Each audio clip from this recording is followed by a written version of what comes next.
Et oui, la revue de presse, voilà.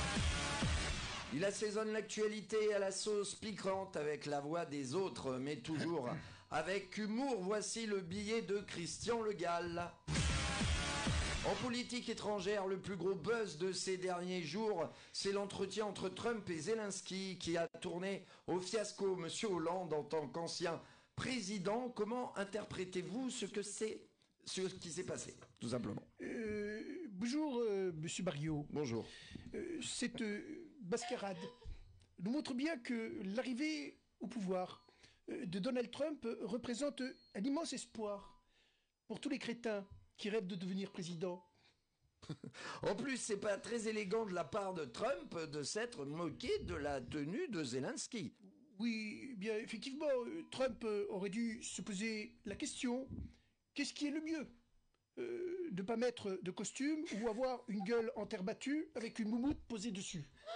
Il paraît que l'ancien ministre Bruno Le Maire aurait contacté le président Zelensky pour lui proposer ses services pour mettre l'économie américaine à terre, c'est vrai? Oui, bon, alors cela dit, autant Zelensky est admiratif du merdier dans lequel nous a mis Bruno Le Maire, autant pour l'économie américaine, il est encore perplexe. Hein. Vous avez, j'imagine, suivi de très près le dernier discours d'Emmanuel Macron où il est apparu très ferme finalement.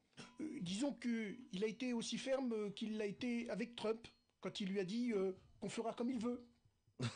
Mais enfin, ce n'est pas être ferme, ça. Oh, vous savez, avec Macron, c'est un petit peu comme moi. Hein, c'est toujours mieux que si c'était moins bien. Restons aux États-Unis avec vous, Franck Dubosc, car vous vouliez réagir au sujet d'Elon Musk qui totalise pas moins de 14 enfants. Non mais attends, public. Non mais attends, c'est quoi le concept? Au bout du 15e, il en a un gratuit ou quoi? Non, mais moi je soupçonne de faire autant de gosses pour repeupler la planète Mars. Ce qui est surtout incroyable, c'est les prénoms complètement bizarres qu'il donne à ses enfants. Ah bah tu m'étonnes. Le dernier, il l'a appelé, tiens-toi bien public, Seldon Licurius. Franchement, on dirait le nom d'une mycose vaginale. Non mais tu te rends compte? 14 gosses. Déjà que toi, quand t'en as 2 en bas âge, t'as à peine le temps d'aller pisser, et lui, il a le temps d'aller à l'espace tranquille, voilà, comme ça. Tu veux que je te dise, public? Si ça se trouve, sa fortune n'est même pas le fruit du chiffre d'affaires de ses entreprises, mais des allocations familiales qu'il perçoit. C'est pour toi, public. On revient en France avec vous, Madame Le Pen, et notamment cette boutade de François Hollande lorsque François Bayrou, dans son discours de politique générale, a cité Pierre Mendès France. Oui, effectivement, monsieur Barriot. François Hollande.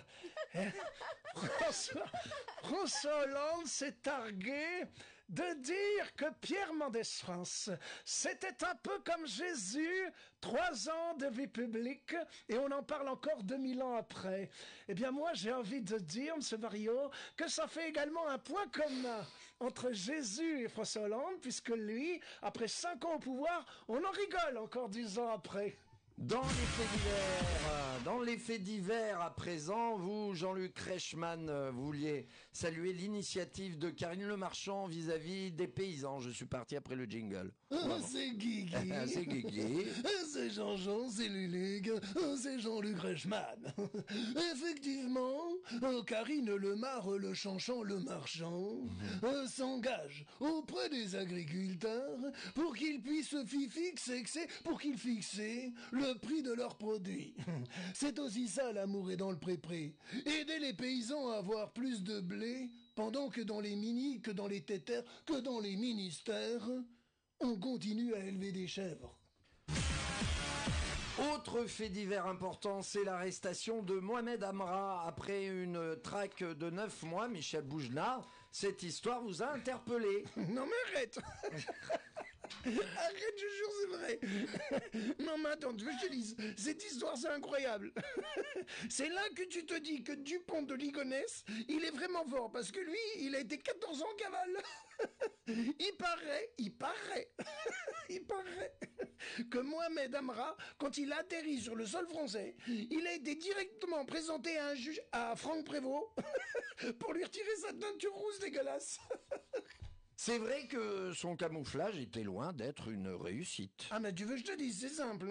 Avec sa teinture rousse, il était aussi bien déguisé que dans l'émission de M6 Patron Incognito. Il aurait mis un postice moustache lunettes, c'était pas pire.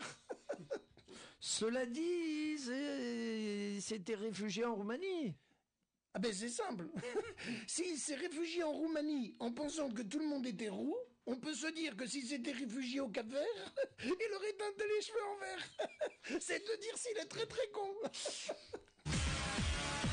Allez, pour terminer, une petite page média avec vous, Patrick Sébastien, sur la fermeture de la chaîne C8 de votre pote Cyril Hanouna. Ah putain, c'est génial. Ah putain, c'est génial, parce que voilà, c'est officiel, tu le sais, mon annonce, Cyril Hanouna va arriver sur W9 en septembre. Putain, c'est dommage. Moi, j'aimais bien cette chaîne, ça me ferait de la peine qu'elle ferme elle aussi.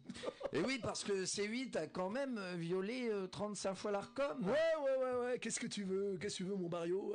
C8, c'est un petit peu le Gérard Depardieu de la TNT, tu vois. Après, on dira ce qu'on voudra, mais il faut reconnaître que depuis que la chaîne a cessé d'émettre, il y a quand même jamais eu autant de noirs sur C8. Hein. Oh putain, c'est que de l'amour, j'adore. Merci, monsieur Christian Le Gall. Sébastien Mario. Merci beaucoup.